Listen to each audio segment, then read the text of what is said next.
Okay, checking. Anu, you want to say Hi. something? Huh? Is this working fine? I don't know. We'll have to just check it out. I don't know. Do you want to? I'm okay not. It's okay. Then we can skip that. Hi everyone. Welcome to another episode of Unotumbler Stories. And today I am with. Can I call you guys a power couple? Is it possible? No? Yes? Okay. No. Okay. All right. Today I am with the wonderful founders of an organization that you would have heard about. It's called the Better India.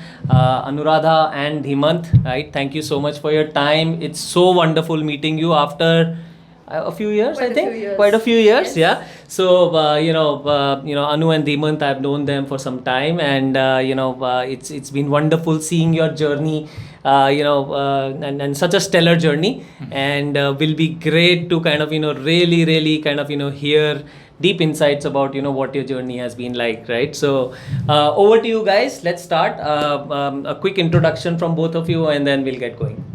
Sure. Thank you so much for Yeah. having us Yeah. over, Utkarsh. It's Yeah. been amazing to see your channel grow. Thank and you. we're happy Thank to you. be here Thank you. speaking to you. So, a little bit about myself.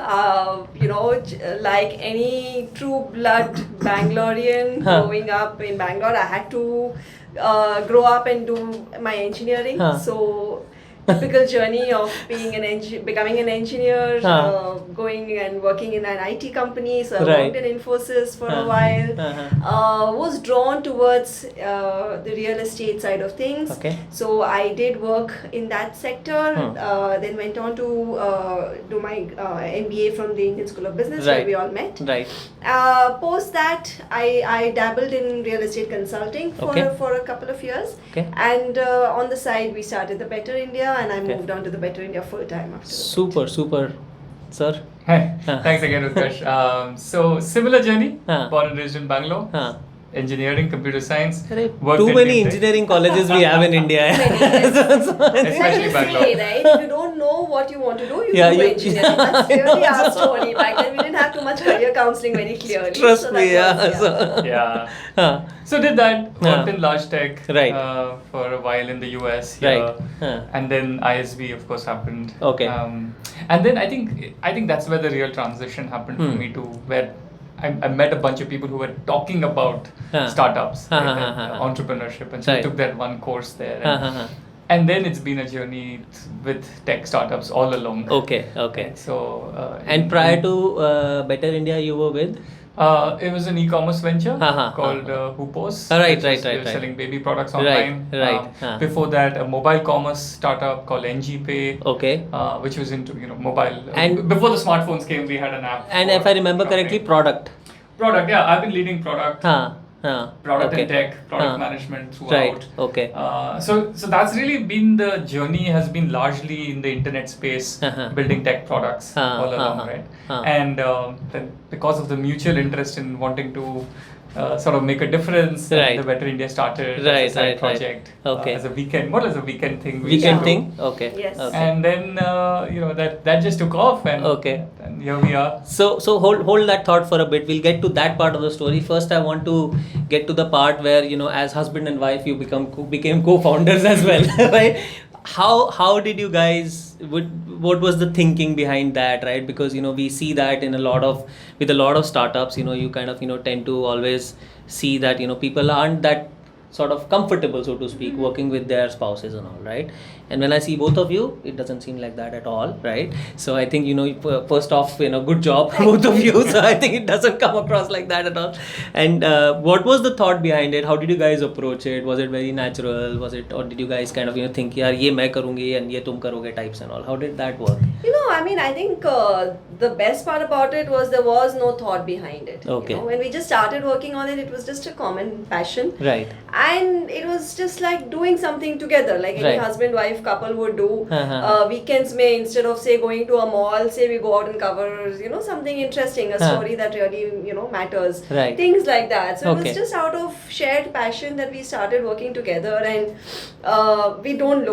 we never looked at it as like co-founders of a company. I mean, all of that came much later, right? So it was just a natural transition into working together, and it's just stayed that way. Got it. Yeah. He's making a bit of a face, so I'm just kidding. No, I think exactly. In fact, we started getting asked this question is when we realized, we've started working together. Yeah. When we started. When And we also started some sort of scale would have come when we into the started picture by then. scaling Yeah. and all of that. So Yeah. like she said, it was never like a conscious decision we need to work together as a couple. Just I think it happened because very strong common interest. I think that really brought us together. Like we would rather be doing this than something else. That's how it became, right? Okay. And I think the reason why it then stuck on Right. is because we both have extremely complementary skills. Okay. Right? Okay. So it also wasn't that we had to draw lines and it just we naturally gravitated. You guys to what knew we were what good the at. other one is good at. So, yeah. And I think that helped a lot. Okay. So I think these two things, really, Okay. the common passion and complementary skills, and then it made Okay. it super easy. I don't think we ever. Fabulous. It never crosses our mind that we're working together. like I said, it's not even visible, right? So I mean, it's very it Yeah. comes across as very Now natural and today very we get organic. asked a lot of times like how is it working together, and then we feel okay, maybe it's not as common as we thought. Like we just thought it's natural for husband and wife to work together, but maybe not. No, it's not, and I've also known a few founders who are husband wife, and even though they get started, but that's a question, by the way, rather than them asking each other, they get asked a lot. Any investor or anybody would come into the picture and would ask that question, right? So I think that was where I was coming from. Great. The one thing that I want to kind of start off with, right, is the whole idea of the social impact space that you guys are in, right? Now you mentioned that you guys were very passionate about it. So first of all, I want to understand why that idea, especially with the backgrounds, right? You said real estate, you said products, right? Social impact, yes, we all want to create social impact, right? But at least I have not thought of making a business or a living in doing that, right? So how did that come about? I think it started because, like I said, we were constantly always talking about how we could help out and give back and so on.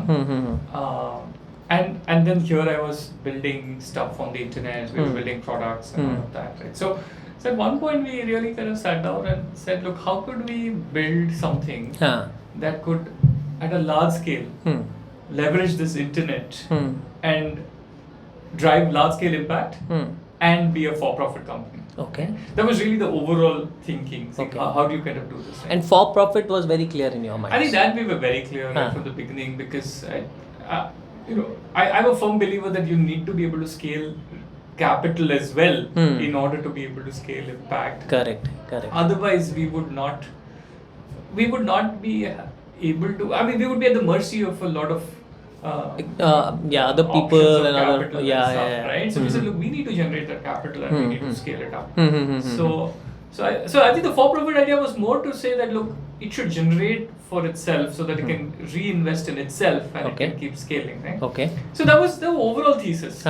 And we said, okay, fine, we'll come to the for-profit thing later, because we believe that if you build something of value, the money part will be taken care of. Coming from this whole tech background, you build a social network, then you build this thing and money will figure out. You build something of value. So we said, okay, fine, let's take this impact piece, right? How do you drive the largest impact possible? So we said, look, that the one way to do that is we actually influence mindsets. That kind of a change would be transformational for a very long term. It's not a short term intervention. I'm giving money, I'm giving volunteering or whatever. We're saying, look, you're changing systemic way of thinking in the country to say, look, let's be solution oriented rather than a problem oriented nation. So that's when I think both of us came from outside the whole media space. Right. And let's really start archiving everything good that's happening in the country. inspire people that they can come and make a difference too. And so that's really the genesis with which we say, look, let's start archiving these stories. Got it. And so we started doing that. And do you think that it helped that you did not belong to that ecosystem? Did it help Oh, your absolutely, thinking? Yeah. absolutely. I think it played a very important role. And even today when we hire people, we see that people who come from the industry or from that background have a very different thinking, and there's a lot of unlearning to be done for them to understand that solutions can drive change. Right? When you come from media, you have a certain thinking driven into you that you need to question, you need to bring out the problems, those kind of things, right? Of course, that's one way to look at it. Right. But when we're talking about solutions driven journalism, when we're saying that we are going to create an impact by inspiring storytelling and all of these concepts, right, it's a very, very different way to look at media, and that is really, I mean, coming as outsiders, I think, and being engineers, I think approaching everything from a problem solving sort of a mindset, I think really helped us disrupt this whole space rather than coming as insiders. Right. And it must have been, when you guys would have started off, then obviously, one, you did not belong to this space as well, right? Plus you were trying to, again, like you mentioned, trying to do something new, right? Very different, right? So how difficult was it, right? I mean, typically, would have been a challenge, straight up in the beginning, right? Yeah. And I mean, it's, of course, challenging, very challenging, because you're building something for which there is no playbook. But I think what kept us, or at least why we saw the momentum, is that every little story we would put out, we would see a flood of emails come back, saying, "Oh, this was, I didn't know this. I've gone and joined them," or this is something that works great. I'm going to replicate the solution in my community or neighborhood, and that was like, wow, revelation, and that us writing these stories is actually leading to people we've never met, but their lives are changing, right? So I think that made it a lot easier. Of course, there are systemic challenges about how you build content and how you distribute content. I mean, that's there. But I think the core essence was we could visibly see that people want this and it's changing people's lives. Right? I'll add a little to this, because the thing is that when we started out in this space, we were never looking at ourselves as coming and disrupting media. We were looking at ourselves as starting an impact platform, and that's what at the core of it, it's still an impact platform. Right. So storytelling is one major pillar of change for us, but so is e-commerce, so is so many other areas of it. So the major driver for us was impact and not media, and hence we never saw ourselves as these outsiders or any of that. Like we never let that become a shackle for us. You know what I mean? So we just started doing what we were doing, and eventually it became it gravitated towards a certain sector, but we didn't start in a certain sector. Got it. Because I think initial, if I remember correctly, I think there were just stories, good stories, basically the positive stories, right? That was the starting point. That's what I remember, it wasn't right? like a media place. And so how did you go about starting this? I think that will be very interesting. You go ahead. I think initial stories were you guys figured out what topics to go after, and then how did you? Yeah. So the thought came from, because we would both read the newspaper. You realize that there's absolutely nothing worth taking back. But when you look around, the circles you go around, you actually see so many people doing some good work. Good stuff, And so the world is not what is being depicted. And so there is clearly an imbalance in terms of what is getting the spotlight and what is not. So we said, look, let's just start bringing Pumping the up spotlight to all of this and give a balanced view to things. And so we started on weekends, and largely I think I still remember it started with more like talking to people who we knew who were working in the development sector, doing work on the ground. So we would go with them, see what's working, what's happening, write down some of the things that have worked for them and the impact they've had, and we would just put it up, right? This will be like really long form writing. Not that we were writers either, right? But just so passionate about saying, look, these guys are doing it. Let's put it up publicly. Hopefully someone somewhere will see this and take it up, and then there could be this chain reaction. You know? Right. So I think initially we just on weekends we would go just Anu and I would go meet talk people, to people, see what they're doing, document it. Very organic, you know. It was just, must have been a lot of fun, right? Yeah. That was the fun. That was the whole thing. It was fun, right? And it was like something. Yeah, okay, we know this. I think both of us have also been kind of naturally inclined towards, you know, social impact and stuff. We've been involved in those in NGO those work and all of that stuff earlier. So we knew a lot of people who worked in that space. We wanted to start off with their stories. We felt their stories need to be told, right? And so that's where it started. And it was like it was on Blogspot. I remember our first time was on Blogspot, right? And it was those days, right? I'm talking about 2008. Right. Yeah, so those were early days of the internet. There was little out there, but it was like interesting stuff that we were seeing, right? So if I were to just add, even I wrote a couple of stories for you guys right in the beginning. Yes. This was something they reached out. I was on my own as well, and they reached out. Can you help out? I said sure. So I wrote a couple of stories, and I'll tell you something very interesting. If you remember, there was one story that I'd written on the mountain man, right? Yeah. Very interestingly, I think couple of years back, my chachi's daughter married the mountain man's son. Wow. So he's a relative now, and I met him and I said, and his son introduced me to him saying that, बाबा आपको याद है आपकी एक story I थी better India पे, इन्होंने लिखी थी ये शिप्रा के बड़े भाई है. It was so amazing. It was so surreal. It was so surreal, and I was, that was when I was remembering, it suddenly struck me. I said, हाँ यार, the couple of initial stories that kind of, we had put together. So yeah, so I do remember because I remember talking to you guys at that point in time, and I remember you guys mentioning, saying that, this is what we are kind of, looking to kind of, bring out, right? Yeah. I think there was this, and there was a couple of more. I don't remember them, but I think so. I think that probably was the starting sort of your point. So you guys were doing it there yourselves and kind of reaching out to a few other people. It was contributors like you who actually formed the backbone of TBI in those initial days. Right. In fact, I would say years while we bootstrapped and grew the whole movement. It was really like we had a network of over 500 contributors like you and others. 500? Yeah. Oh, wow. And, by 2013, I would say we had over 500 contributors who were sending us stories from the ground. We had like doctors and lawyers and social activists and environmentalists and conservationists from the ground, sending even journalists who would write to us and say, we work in so and so publication, they don't want to carry the story, but we love the work that the Better India does. Would you be willing to carry this, and for no remuneration, I know. I was about to ask to that as well. That was the most amazing thing. People just wanted these stories to be out there. They wanted more people to learn about the good work that was happening. It was two-sided, right? So on one side, people wanted these stories to be told to a wider audience.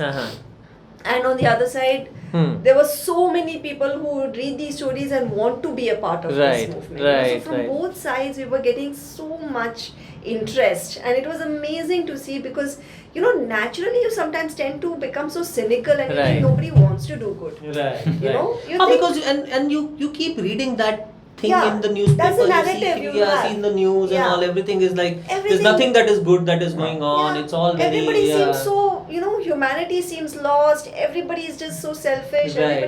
And then you come across, you start something like this, and you yourself are taken aback by the number of people. Like there are millions of people who actually want to do good, who want to contribute good work, who want to be a part of something good, who are already doing something good, or who want to emulate that work. So it has been such an amazing journey of revelation for us all these years, where you start from a very cynical place thinking, acha, doesn't look like anybody, cares. And you realize that millions and millions of people care. And probably they just never had an outlet, and today, now they realize over our journey of these 15 years, we have realized that people have just not known where to go, how to contribute, how to actually for this cause. make a difference. And the minute you give that, it's like a spark that generates. You know? People are like, I can do that too. And you guys started in 2008. Eight Was when it was a side project. Okay, as a side project, it started off in 2008, and That's then officially you guys jumped into it headlong when? I think 2013. Okay. Is when you guys I probably okay. kind of jumped on full time, and I think she'd done it a couple of years earlier. Okay. So 2011 is when I think she'd started it. Okay. She was into it full time managing, and then 2013, and then I think 2 years we ran it. Okay. Putting in basically putting in everything we had. And, 2015 is when it became a formal company. Formal company. Okay. And, got it. So yeah. So when did you guys, obviously 2015 it became a formal company, but I'm sure you would have seen the offshoots much before that, right? Where you would have started seeing a lot of traction, right? Yeah. When did you guys realize ki yaar, we are onto something? When did that happen? I think it must have been kind of early days only. I think 2011, you got the sense. Itself, we got a sense.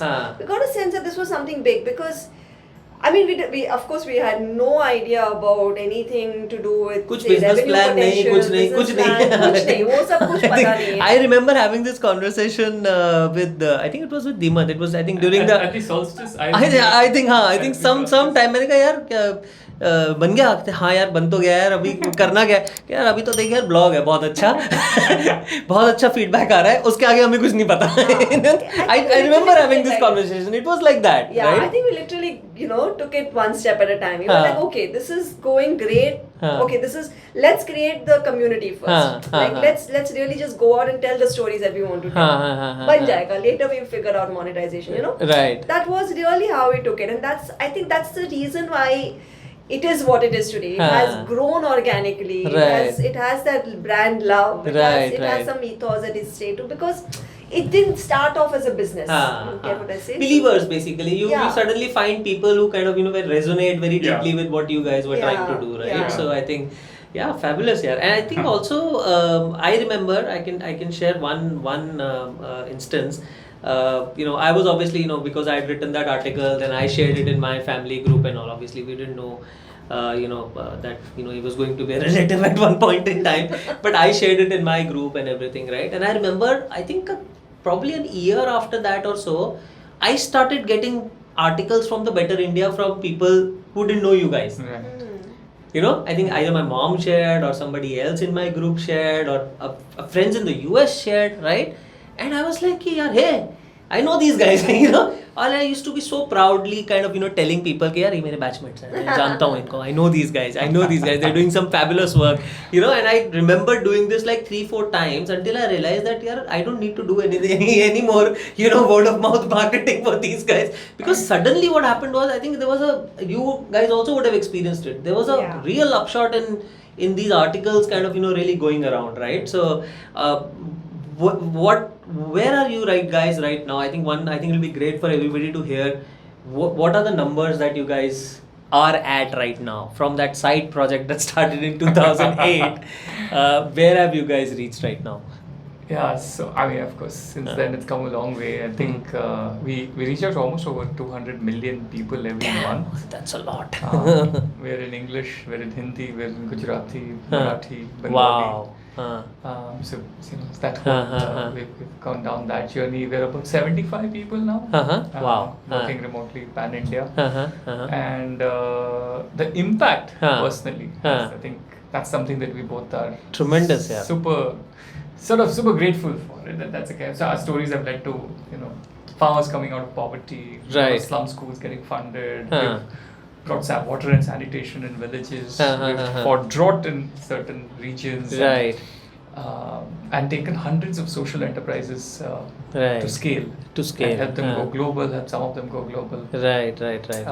So I think the role that we've played at this thing has been. But I think fundamentally where we think this has really helped is we've started seeing people coming back to us and saying how it has changed mindsets.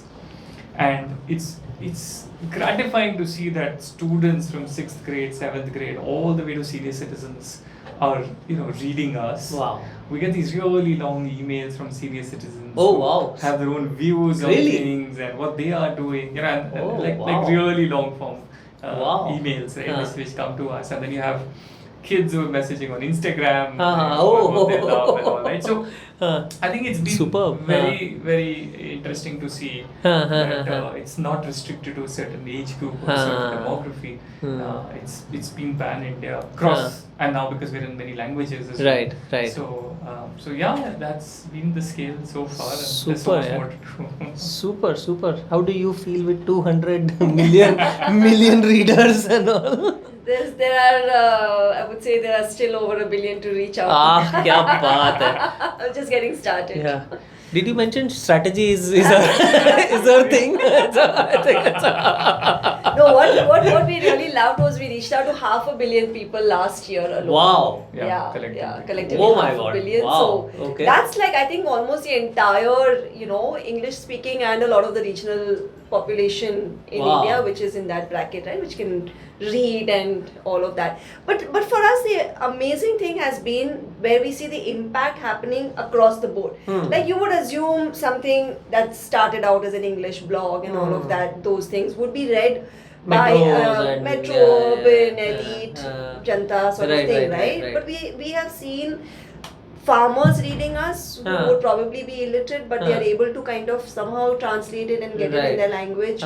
Security people, personnel, like, because we've seen feedback coming in and we've seen impact happening at those levels. Where we covered a story about a voice prosthesis device that was available for 50 rupees, and that video went so viral, even among low income households, that there was a queue outside that doctor's office, to get that available.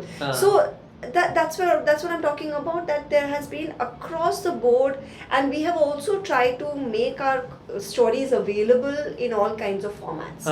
Right? So from videos, audio, social posts, like photo posts, all kinds of things, because we really want, we believe these stories should go as far as possible, right? And hence, and go where people consume this content. So it's not like we don't have vanity metrics of how many people are coming to the website alone, but we are like, let's take it to everybody's feeds. Right. If you're on Insta, in the format which they want to consume. If you're on Facebook, we start with Facebook. If you're on Insta, we'll take you.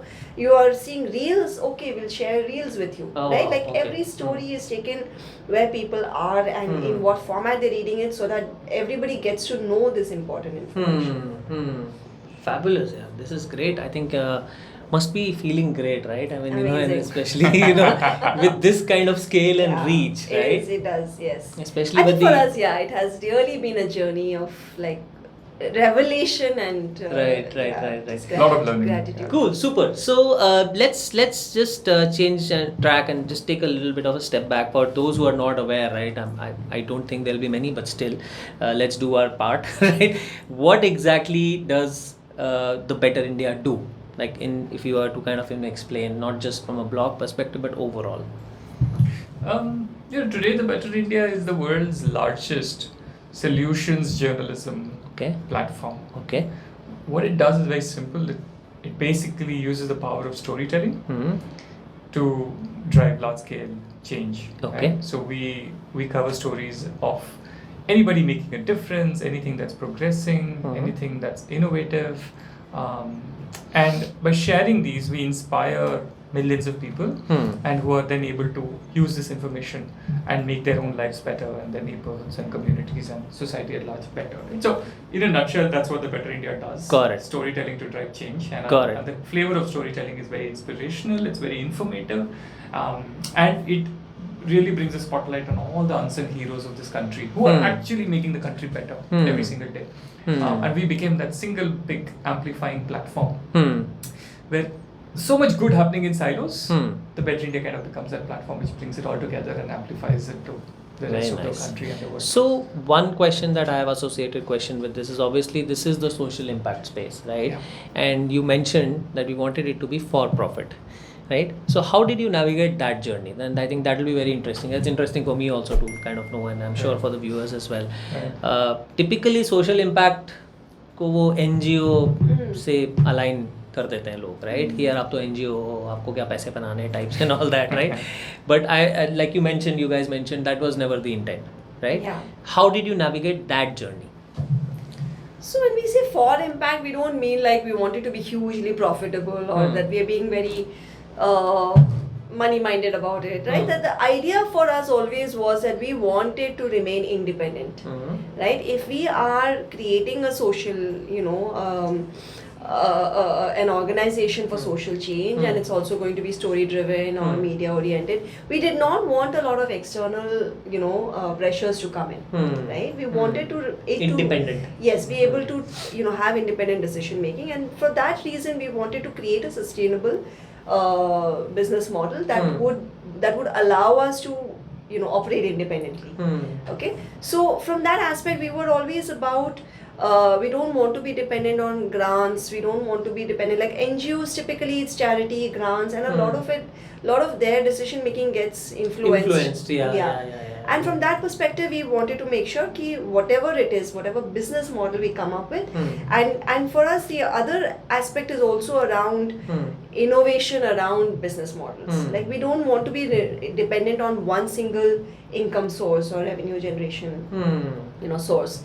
So we want to keep experimenting. We wanted to always make sure that there are multiple models built in, right? So starting from a very strong base of content and community, we want to make sure that everything we do has is built on top of that and not compromising any of these aspects, not compromising the value system itself in the first place, right? So those are the ways in which we were looking at it becoming, we wanted to ensure that it's a for-profit business. That is long-term and sustainable rather than making it like. So how did it eventually happen? If you guys could share, how did you actually kind of start? So like what Anu was saying, right? The view, the lens was always that look at it as a product, not that hey, this is impact and hence it has to fall. It can fall, and if you look at it from that lens, I think it becomes very hard. I think what we realize is all it needs is a change in lens, and you will suddenly find amazing ideas in terms of how. So think of the Better India. If you think of it as a media, then suddenly you're slotting yourself and saying, okay, that means I can only do advertising, which means I need to put banner ads on my site, and that becomes a revenue, and that's it, right? So that's your worldview. Right. But you step back and say, look, that's not the case. It's a community platform. So now you say, oh wow, it's a community platform. That means I can bring brands who care about certain causes to partner with me and have conversations with this community. We'll not do advertising, but we will go deeper into causes that we all three care about. Right. The readers, the brands, and us. Right.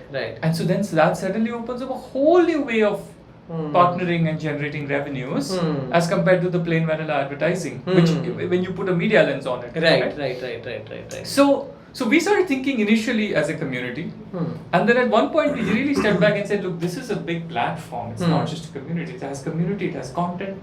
It can bring in commerce. It can bring in so many other opportunities. So when we started off, we said we will not do this traditional advertising sort of model. It's not something that's exciting. And we are also not a sort of a quote-unquote media platform alone. We are a community engagement platform. People are loving what we're putting out. They're engaging with us. There's a call to action with every story and all of that, right? So we started talking to brands and said, look, this is going to be completely different from what you've been used to. But if you come on board, there's this core community in front of which your cause will really stand out, and this is a core community that would really care, and it took us a while to convince, but I still remember the first organization we got on board was Vodafone. And it was a very interesting campaign called Mobile for Good.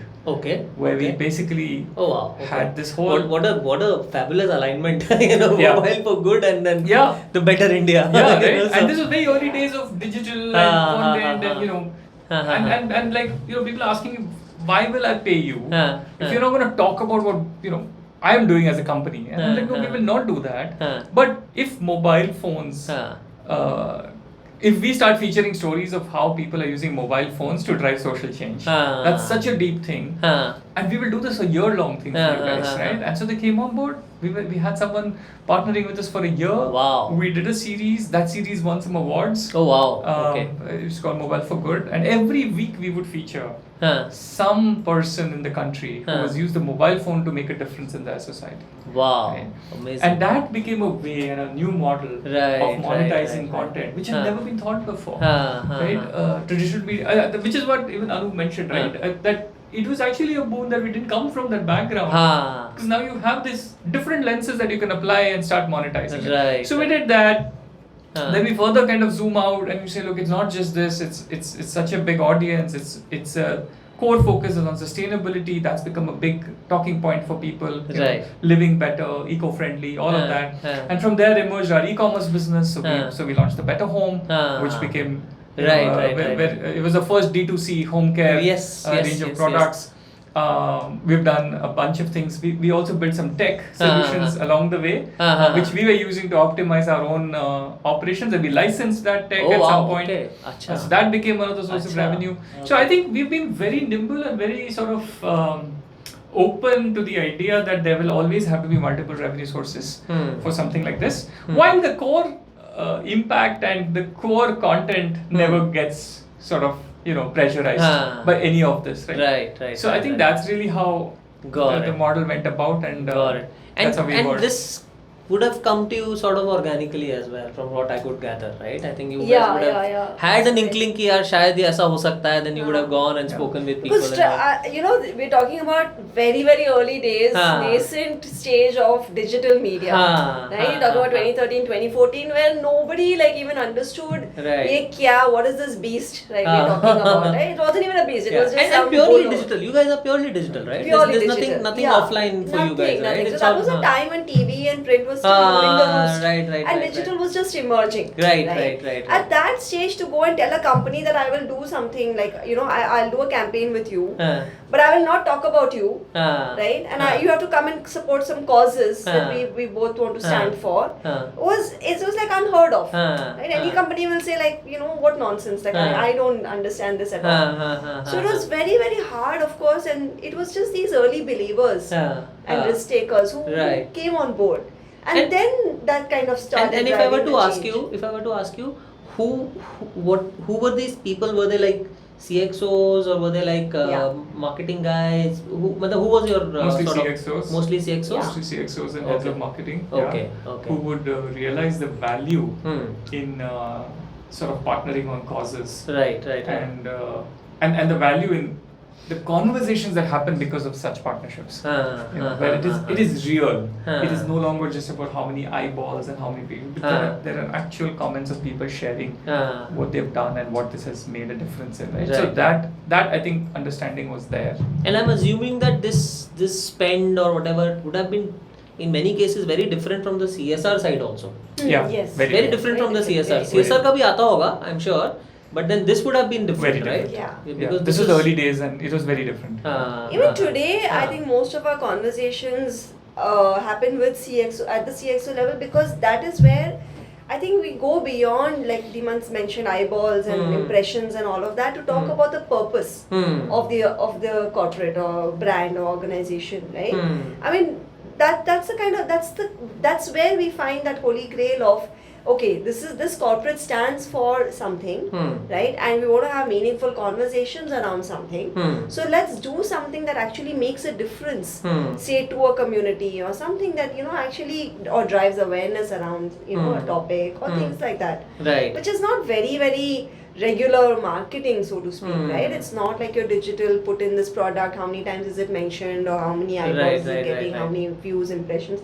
Of course, those matter as well. At the end of the day, we do have a report that makes them happy. But the initial conversation where you get those believers, you get you get that understanding happens at a different level. Got it. So from 2015, when you guys officially started, right? And I think let's pivot a little bit to your fundraising journey. I remember you mentioning that it was all bootstrapped before that, and then you obviously this project that you mentioned would have happened after 2015.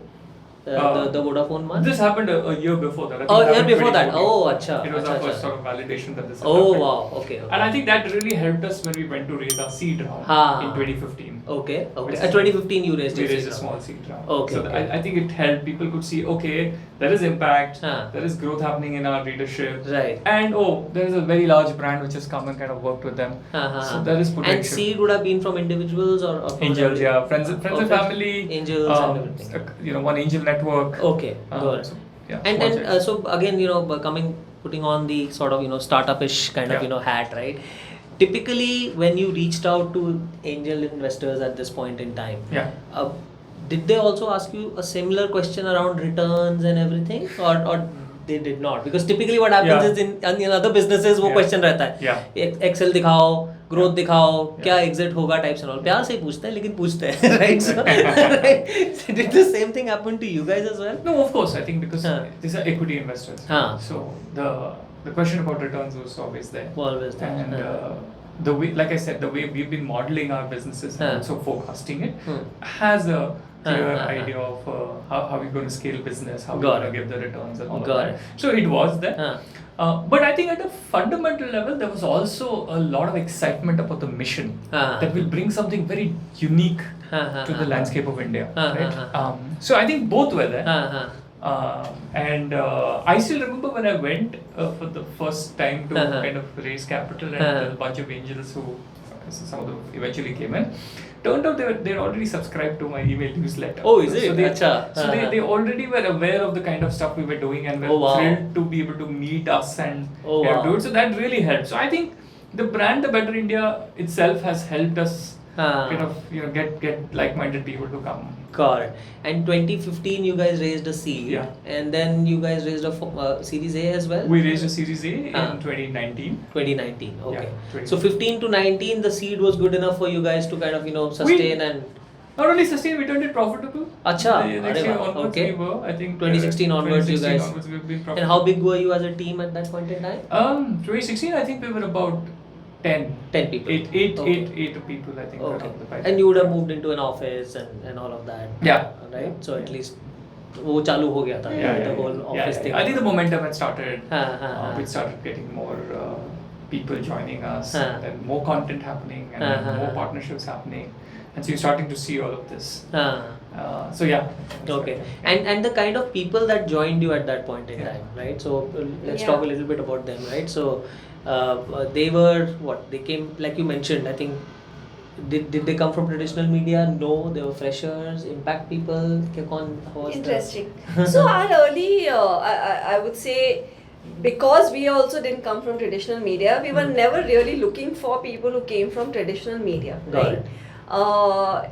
We were just looking at people who, we were looking at generalists, right? I think at an early stage, generalists are really the ones who are able to really take that organization from that seed stage to to a certain level, because you need people who are really hands-on, who are hustlers, who love to get their hands dirty, who want to do everything, and not say this is my work and this is not my work and all of those things. And we were really lucky to find a good bunch of people who are also passionate about this. I think a shared passion is also equally important in those early days.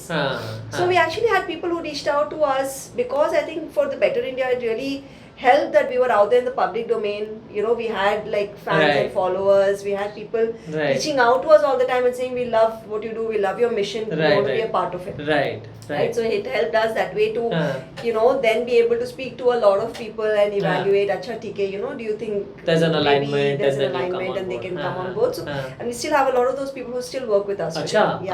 So Initial, in fact, right almost, from 2014, 2015. The core team that joined us in 2015. They're still with you guys? Yeah, and they hold the senior leadership. Amazing, positions that's in the amazing. company. Amazing. Yeah. And so that's the thing, right? It's like what she said, the alignment with the passion of the mission, whatever you have. Good job, guys. Good job. I think no, really amazing. That's wonderful. Amazing. It is amazing. And especially in this day and age, touchwood.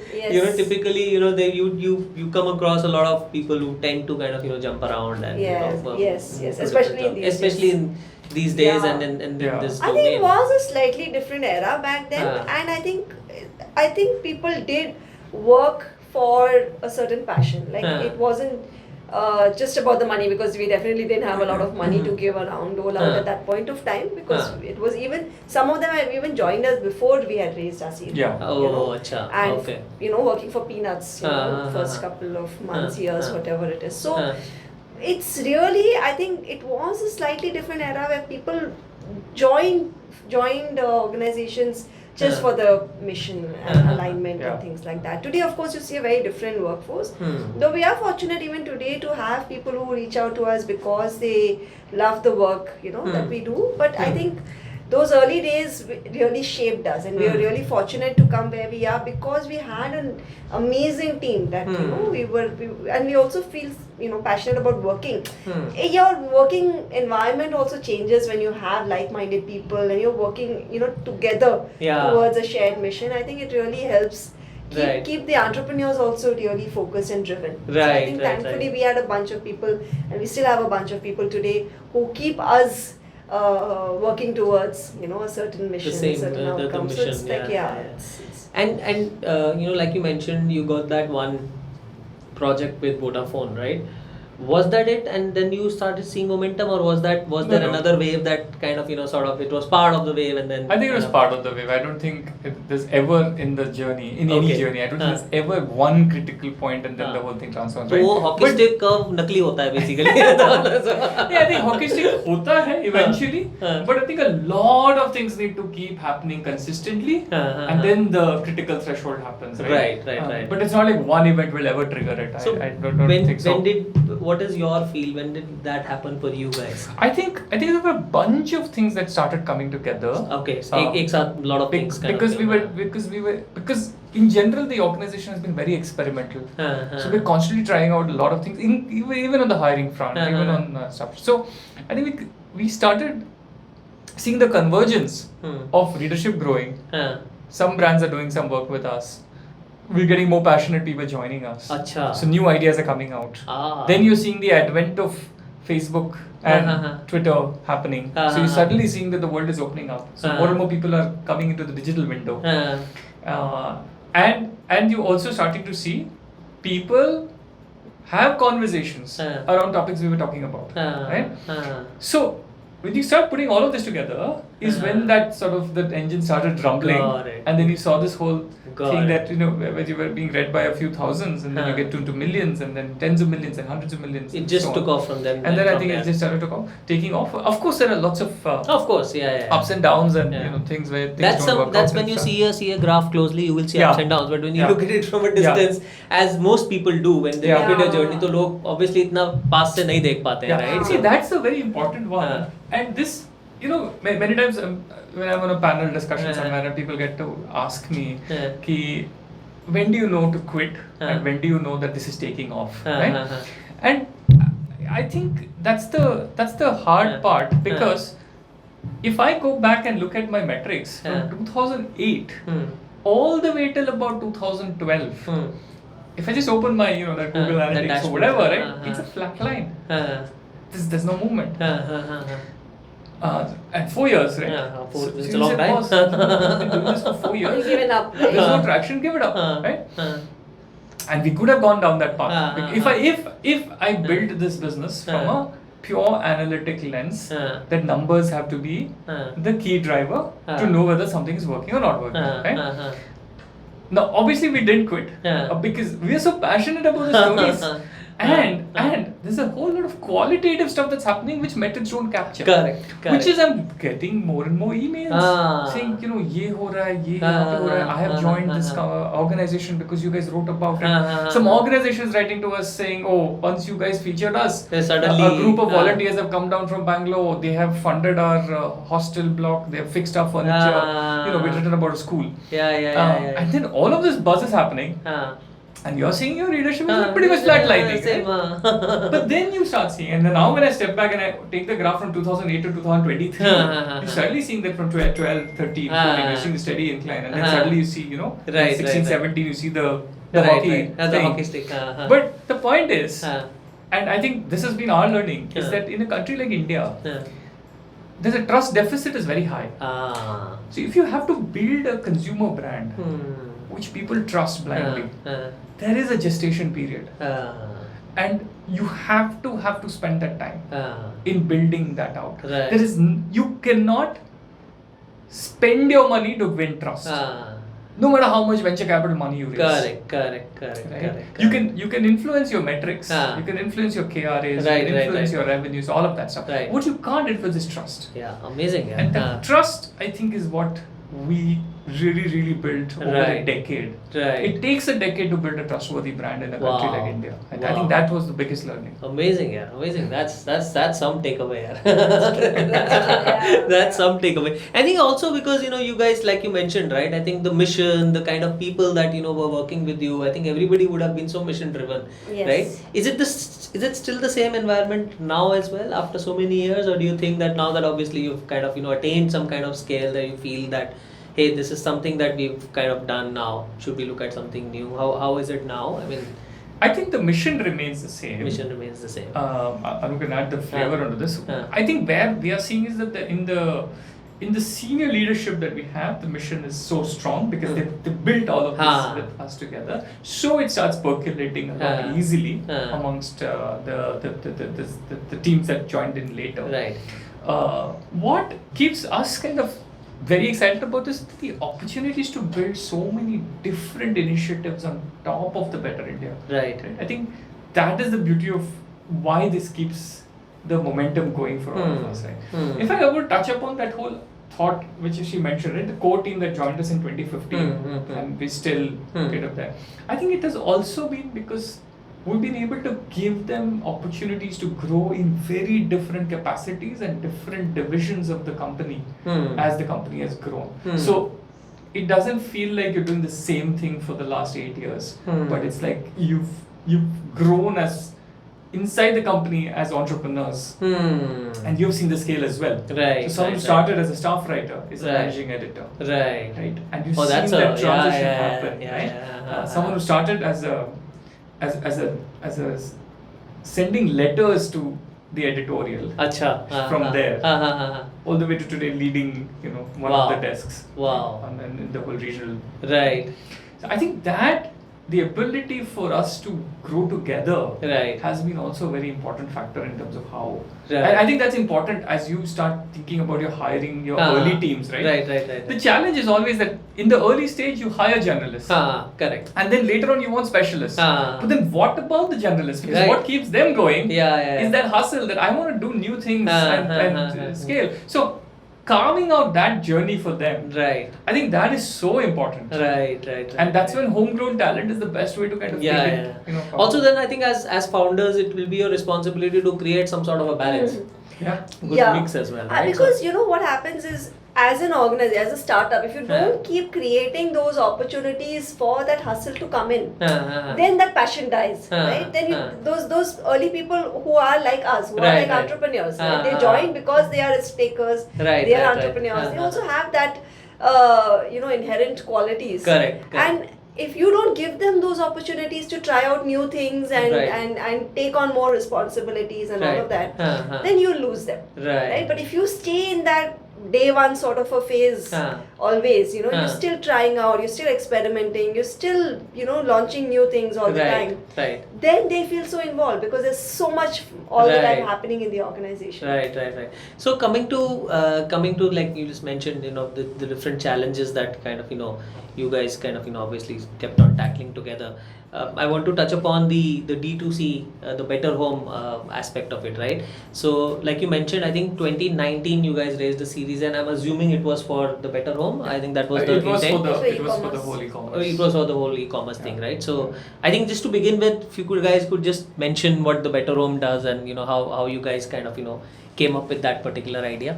We saw that conversations around sustainability were very strong on the Better India. All our articles around sustainable living, DIY products, used to be like in the top 5, right? Okay. So we started having more conversations with our readers, understanding and stuff, and at the same time we were working with a lot of micro entrepreneurs who we would feature. So we said, look, there is an opportunity for us not only to give them visibility, but help them sell their products. Because here the audience is very interested in reading about it, and they're talking to us about all of this, and you're featuring these entrepreneurs who have made these products and stuff. And I think that's when the idea struck. That maybe this is how we should do it. So initially we said, okay, let's just get the entrepreneurs onto a platform and let people buy these products. Right. But very quickly we realized that that's not scalable for us because operationally very intensive. Excuse me. Very intensive, right? Because you have so many entrepreneurs and then each one of them has their own challenges. Right. Then you need to figure out working capital. If this is scaling up, then how do they scale up? And so those kind of challenges started coming. So we said, look, this is going to be hard. So let us create a category. And we will work with select entrepreneurs to help build it. Okay. Right? So that's when we decided that home care is something we would care a lot about. Sustainability, living and safe living. Right. So the Better Home kind of took shape. The entire R&D was done by her because she's been doing a lot of the product research. Nice. I think it's also just something that I naturally love doing because I love the space and I was already involved in organic living and I was at home also. I was researching a lot around this, changing things a lot. So I think it was something that I was naturally interested in. Right. So I said, let me just kind of find out more, go deeper into this, do more research, understand what are the different products, what are the different ingredients that go into these products, and all of that. So we did a huge, study around this. Nice. We also commissioned an entire environmental report around these things. Okay. Yeah, so we went deep into it, and that's how the first set of 4 products were born. Got it. And they were? They were, so they were all biodegradable and eco-friendly, of course. There was a floor cleaner, there was a utensils cleaning liquid, there was a laundry liquid, and there was a toilet cleaner. Oh, nice. So all so we created they were all in bottles because they were all liquids, and we started it on we launched a subscription model actually. It became highly popular. I think one of the very few subscription models which has worked in this space, in the leadership space. Right. So where we wanted to reduce the number of bottles that people accumulate and send them out in more eco-friendly packaging. So there was a lot of research done, not just for the ingredients and what went into the products, but also how can the entire supply chain be made more environmental. I remember you had some fabulous designs, the bottles and the logo and all of that, right? There's actually a story about the whole label design thing, right? So the first cut of the Better Home products we had this whole minimalistic, very international look. So like floor cleaner, toilet, laundry and dish, right? All of them looked pretty much the same. And there would just be this one thin line which would say floor cleaner because we just wanted that Apple look. I mean, just trying to scale. Let's keep it very international. All of them look white. All of them have the same thing. They have the Better Home logo, and there's a thin line which says whether it's a floor cleaner or a dishwasher or whatever. And then we print these. We've got these 1,000 labels printed, and then the product goes in the market, and people are buying and stuff's happening, and then slowly we start getting this feedback. And this is where it's just completely sort of lost early on as an insight that in India, these products are not used by the people who buy them. They're actually used by domestic help.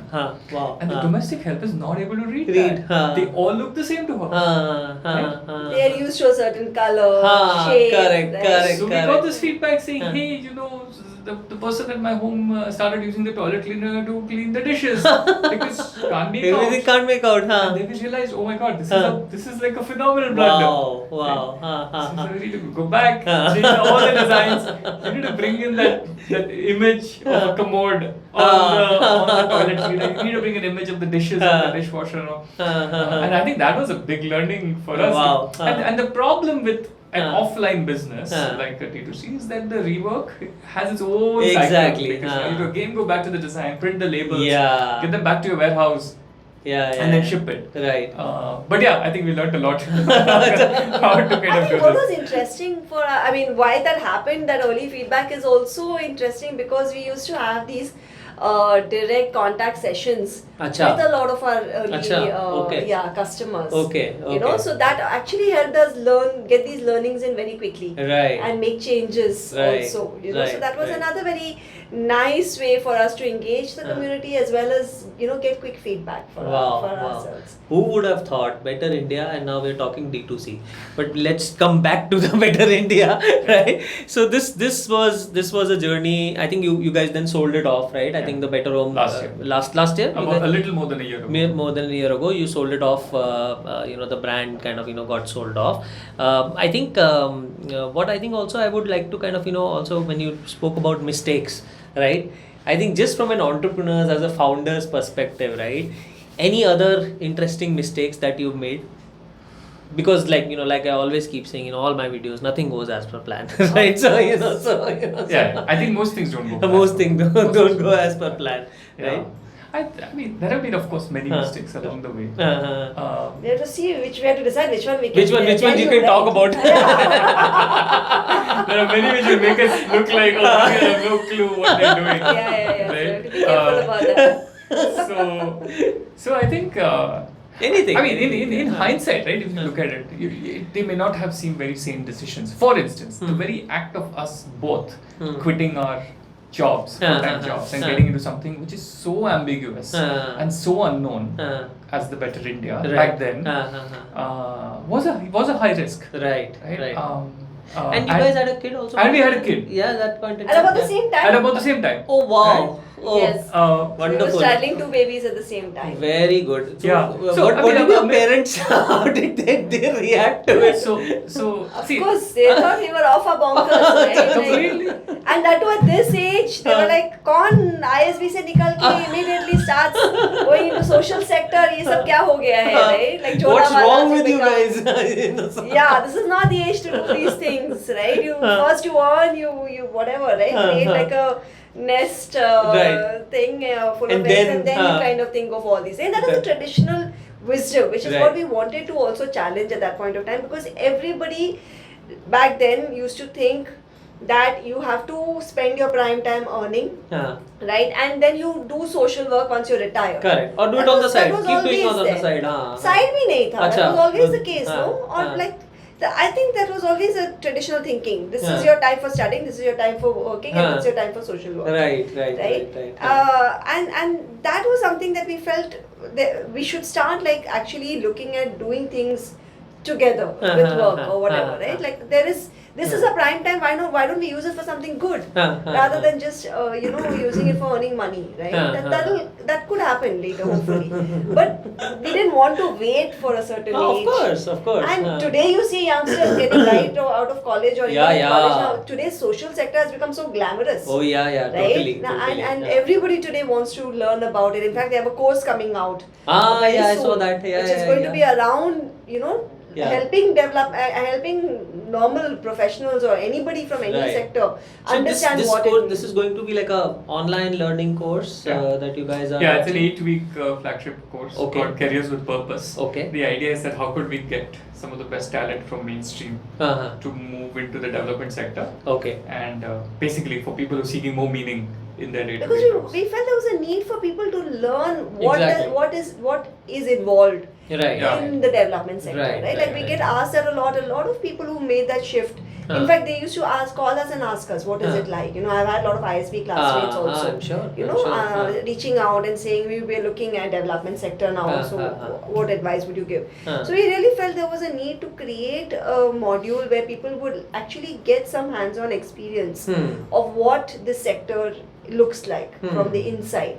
So we have insiders from the sector, we have many people who made the shift, or we have like people from CSR or a lot of different areas within the sector come and take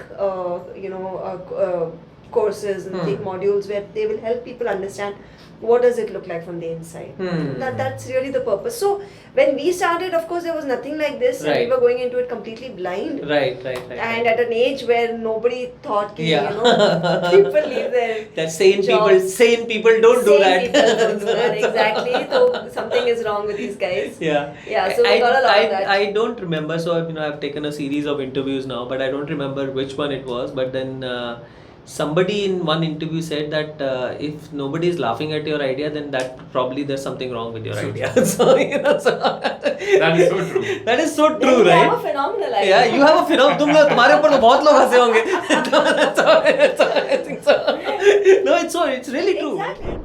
And fundraising, would you recommend fundraising for other people in this particular space? Because I'm sure the kind of questions that you also would have got asked. Obviously, this was D2C, so there was a very clear line of business that you guys were able to demonstrate, right? But then, in case somebody is in this space and like you mentioned, like wanting to do this in a for-profit manner, is it recommended raising capital from VCs, or should they go for alternate forms of capital? I think raising capital has a lot to do with certain other parameters. Okay, it's not just the business model. It's also the affinity of the founders towards being able to spend capital, use capital wisely, and understand that capital is for growth and stuff. Right? So I wouldn't be able to generically say, hey, this space and you can raise capital, you should raise money or not raise money.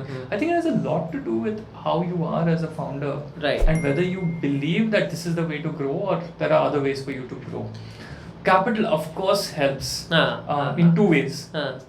You get the money, so you're able to put it in the right places, hire really well. I think that makes a huge difference. Right. And second is if you're raising capital from like-minded investors, you get extra brain power, right? which is actually you get someone who has seen 50 companies, 100 companies, right? So there's a lot of learning and a lot of advice that suddenly comes to you in one shot. Right. Which I think a lot of people who raise money don't realize that there are so many intangible benefits there also. Right. So these are some things that I think, and it also brought in a sort of a rigor and a discipline and a process and the governance and all of that, right? You suddenly sort of exposed to saying that, look, this is a much more efficient way to kind of build out a organization. So I think there were some huge benefits there. So very, very important for you to realize where you are in that journey. Are you ready to raise capital? Or do you think there are any other ways to kind of keep doing this so that you are sustaining yourself? Right. I think it's a very personal sort of equation. And VCs versus like generic VCs versus social impact VCs. I think there also has been a proliferation in terms of the social impact fund, so to speak, right? Yeah. Do you feel that if you were to start this today, then you will have more avenues to raise money? And do you think that that's the case now, or has it changed in all these years, you think? I'll take this again because I've largely been involved in the money raising part. But I think the options are much more now. Okay. Of course.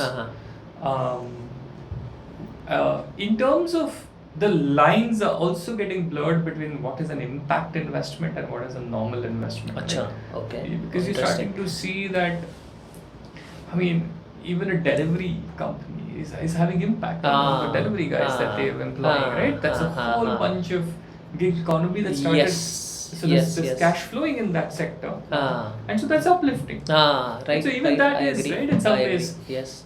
So I think the definition is no longer as rigid as it was when we were earlier starting to raise capital and we were, right.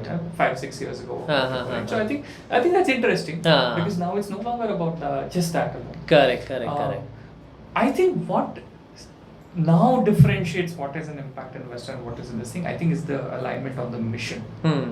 So the IRR and the rate of return, whatever, all that remains. Maybe it's common, but I think, do you have alignment on the mission that you're setting out for, or is it more purely a capital-oriented investment, right? I think that is where now the difference is, but not so much on the fundamental business models. That's how I'm kind of seeing the lines blur. Right.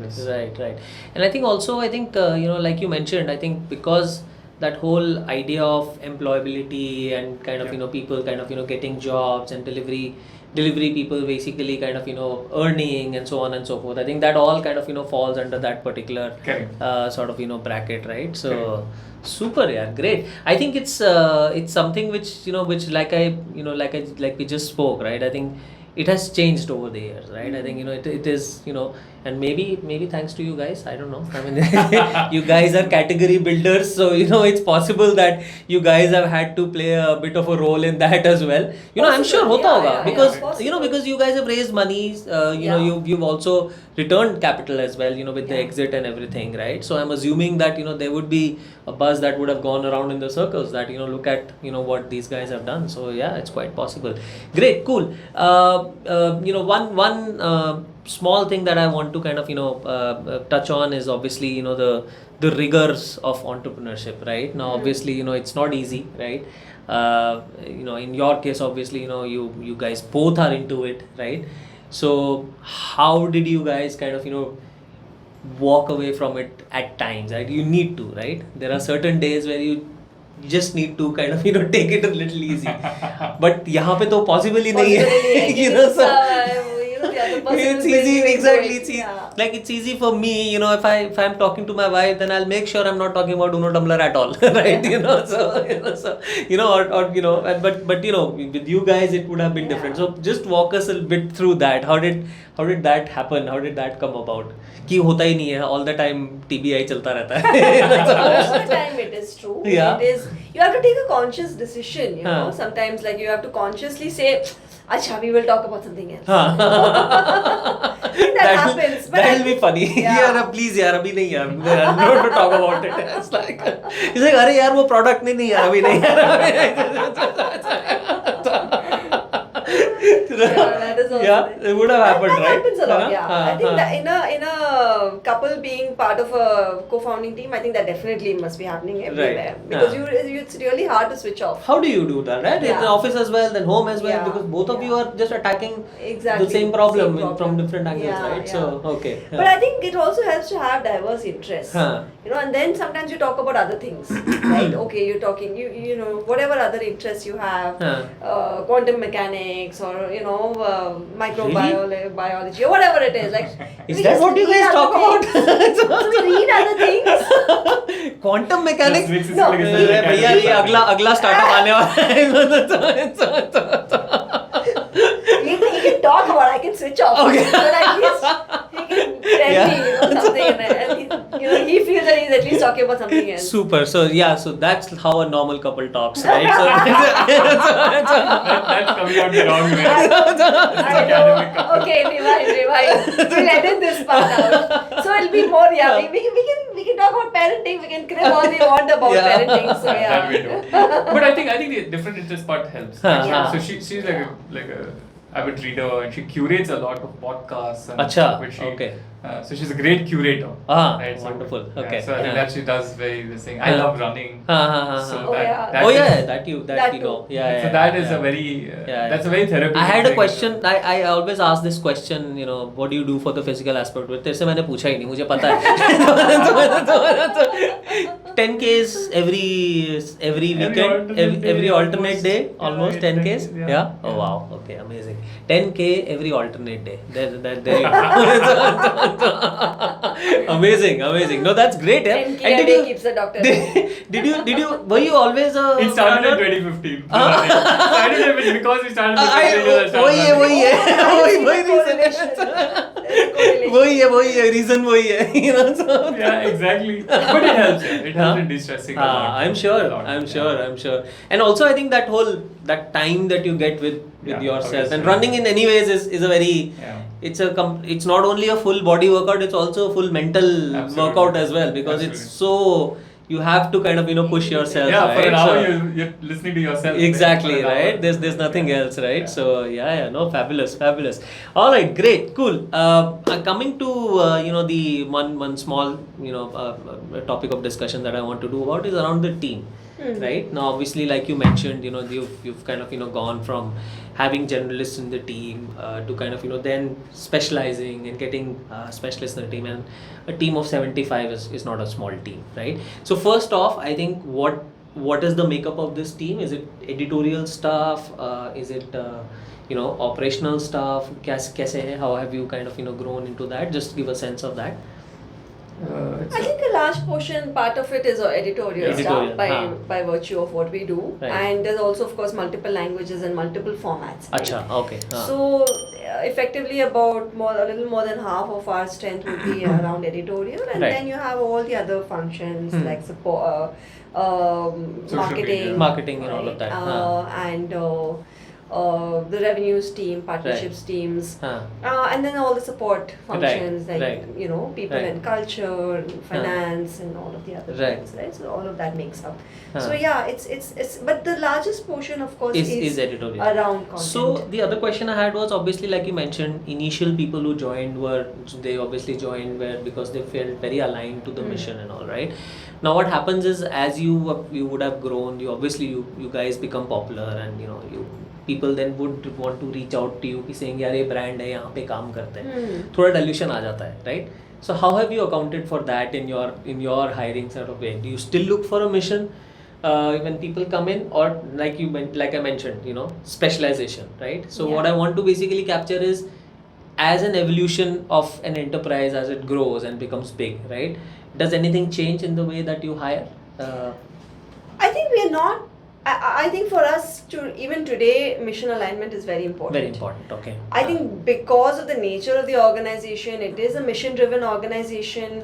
So definitely ours, the way we look at skills has changed. Like you said, from generalists to specialists. Now we have enough generalists who have grown with us in the organization and who are managing things, right? So to work with them, we do need now more specialized skills. Okay. So of course we look for that, but at the same time, even today, either Dhimant or I take one round of interview with every person, however junior they are joining the organization, because we're still looking at the cultural fitment and mission alignment. Got it. Because I feel like even a 75 member team is not that huge, right? It's still like every person really matters in a team like this, team size. There's usually like teams of like 2 or 3 and things like that, right? So we're still small teams working on different aspects. Got it. And each person really matters. Got it. The energy they bring, the alignment they bring. Right. It's still very, very important to Got us. it. Yeah. So and one more thing for everybody watching, these guys are completely remote. Yes. So I think completely remote, and how has that experience been? Managing people completely remotely. Obviously, I said, it's not a small team.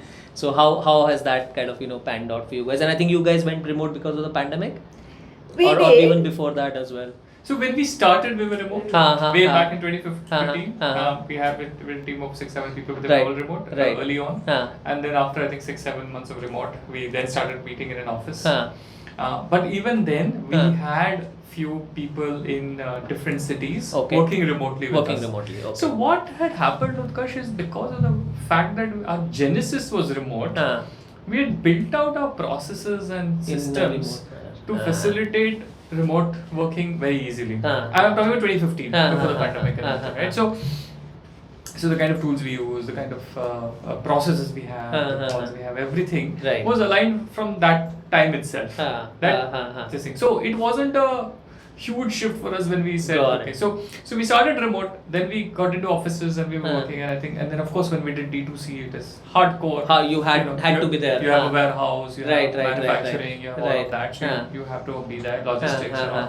And I think that the whole pandemic thing happened, and then of course we sold off the better home, and then you realize that there's media, it's digital, and in a city like Bangalore, you're expecting people are commuting these 1 hour, whereas we are able to have these conversations very well and brainstorm and everything digitally that was happening. So we said we should then just go remote and let people work from anywhere. Right. And what it did was it opened up some amazing talent which otherwise wouldn't have been able to come to Bangalore and work with us. Right. So someone in Himachal is really good at social media, should be able to work with us. Someone in Rajasthan doing something, but they can't come to Bangalore. Right.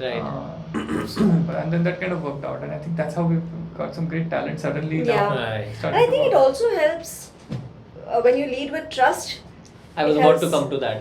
Because a lot of times we are asked that how are you still working remotely? how has it not hit your productivity? And we uh-huh. say no, our productivity has gone up. Gone up, yeah. Because people don't have to spend all that time commuting Correct, now, you know, correct. handling all this rubbish traffic in the big cities. Yeah. They're able to work It's from their terrible, hometown towns. right. They are saving on rentals. They are Right. eating their mom's home cooked Right, food. right. There can't be anything better than us Right. insisting that we crowd our cities Right, even more. Right. So that's I mean, it's really been led with trust. And you know, I think that reflects in the way employees also respond. You know, and they also take their work very seriously. Right. So it is a two-way sort of give and take system. Super. Yeah, like I said, I think, you know, like you said, I think there's a lot of trust, right? So in fact, that actually makes it a little easy for you to actually even manage these guys. They're self-managed in a way. Yes. Right, so I think typically what happens is if people are self-managed and they're motivated on their own, then you know that you don't have to kind of most of your problems are solved, right? Exactly. So guys, remote, great mission, right? Please apply. What a great ad, hiring ad. Yes, we're hiring. इसको clip करके हम लोग अलग से use कर सकते हैं. So check us out on LinkedIn, all the open positions. Yes, please do that. Great. Now finally, as we come to the end, so I just want to kind of, also, just sum it up and talk about the impact that, you guys have created, right? So first off, you guys have won a lot of awards, right? Now I don't know, थोड़ा odd होगा to अपनी तारीफ खुद करना, but please tell us all the awards some notable awards that you guys have won, so that, for our viewers, I think it will be great for them to hear the kind of recognition that you've got. Okay. So maybe you can name his awards and he can name your awards. Or something I don't remember all. But I can name one which she won. She won the Women Changing India Award from Niti Aayog and the Women Entrepreneurship Platform. Oh yeah, that was last year or the year before. Yes. Amazing. Amazing. And one award for him. Mine have all been under the name of the Best Yeah. Chalo, Better India के नाम का award बता दो. We won the Rajyostava award, which is the highest civilian award in Karnataka. Wow, amazing, yeah. When was this? This was 2 years ago. 2 years ago? 2 years ago. Wow. 2020. Yeah. Wow, 2 or 3 years ago. and you got it from the Chief Minister? Yeah, that's right. In a ceremony. Wow, That's amazing, That's amazing. That would have felt great, right? Yeah. That was amazing. How did your parents? Did you go and show it to your parents and dekha? Oh yeah. Dekha. So, I think that change happened very early. Same, all our parents were always. Then they started, like, once we started getting coverage and everywhere. Now they have like my dad has a pin board in his office where he puts sweet. the cutouts of all our news coverage and everything. Amazing. So I think that turnaround happened very quickly. Yeah. When they started seeing something these guys are doing that makes I think they started hearing from their network also. Acha. Oh, is it? Oh, your daughter runs the Better India. Oh, I am a big fan. Acha. So then they're like, oh, okay. Someone who is not related at all knows about it. So then they start thinking, okay, this is. Yeah, I remember. I'm telling you, man. I remember, यार. मैं तो लोगों को बोलता रहता था कि यार, I know these guys. And then suddenly I realized I don't need to. That's too many inbounds coming in from TBI, right? And it happens now also, right? Yeah. Lot of people share. So that must have felt great, right? I mean, obviously for your family as well, yes. but for you guys also, getting that recognition. And in terms of the impact that you've created, I'm sure there are tons and tons of stories and tons of impact that you created. But if I were to kind of ask you what has been the most memorable one, the most cherished one that you guys kind of feel that where this is something great that we did, so it will be great to hear that. Yeah. So I can there's so many to pick out from, but one of the earliest ones I can remember that really shaped our thinking was also around this beautiful campaign that we ran for the widows of farmer suicides, in rural Maharashtra and those drought-stricken areas.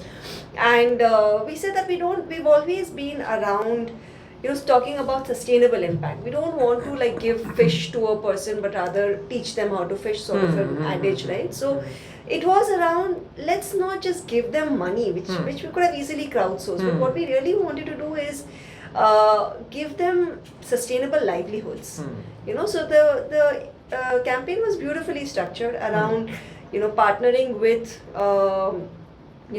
institutions and brands which could help them learn skills that could that could help them set up sustainable businesses like tailoring, catering, Acha. and all Oh, of wow. that. Okay. You know, Okay. so that was a beautiful campaign, and this was very early days. I'm talking about like 2014 or 2015 when we launched this campaign, and you know we had kept a time of about a month to kind of crowd fund what we would need and all. But the pull of it and the audience strength was so, the loyalty was so strong that within a week we collected the money that we Oh, needed wow. and we were able to kind of Oh, put amazing. it out. Ah. Yeah, so that was again another Right. validation that our audience is really strong. Right. That loyalty and that trust factor is extremely Right. strong. And such amazing And impact, and this was about 35 women that we were able to help immediately. Right. You know, with setting up businesses. So Wow. yeah, that's one of the ones that is closest to our heart. And then Yeah. of course we went out and did so much more, and every story creates impact in Yeah. its own way. But one of the closest to my heart. Yeah. What about you? Anything Many, that pops man, up? Yeah. many, right? Yeah. I could just go on. I still remember this one where it was this.